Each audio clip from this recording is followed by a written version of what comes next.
Srisailam project నీటిని కేవలం సాగునీటి కోసమే వాడాలని నంద్యాల మాజీ ఎంపీ గంగుల ప్రతాప్ రెడ్డి కోరారు. శ్రీశైలం ప్రాజెక్టును సందర్శించిన సందర్భంగా ఆయన మాట్లాడుతూ సిద్ధేశ్వరం ఆనకట్ట నిర్మాణం కోసం ప్రభుత్వం ఒక బృందాన్ని ఏర్పాటు చేయాలని అన్నారు. సిద్ధేశ్వరం ప్రాజెక్టు నిర్మించడం వలన శ్రీశైలం ప్రాజెక్టుకు పుడిక తగ్గుతుందని అభిప్రాయపడ్డారు. శ్రీశైలం ప్రాజెక్టు నిర్మించి 60 ఏళ్లు పూర్తయిందని, శాస్త్రీయ పరంగా పెద్ద ప్రాజెక్టులు ఏవైనా 50 ఏళ్ల తర్వాత నాణ్యత లోపిస్తుందని వ్యాఖ్యానించారు.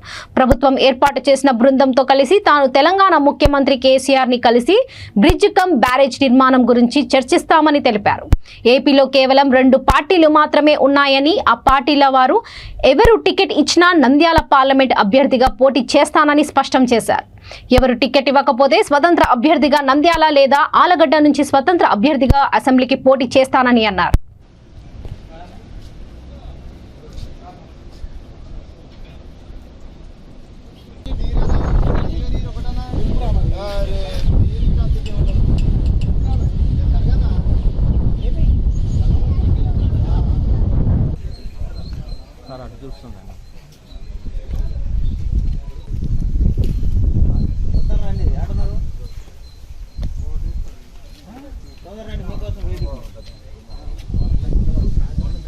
కొద్దిగా ఇట్రా నన్ను కొంచెం ఇట్రా.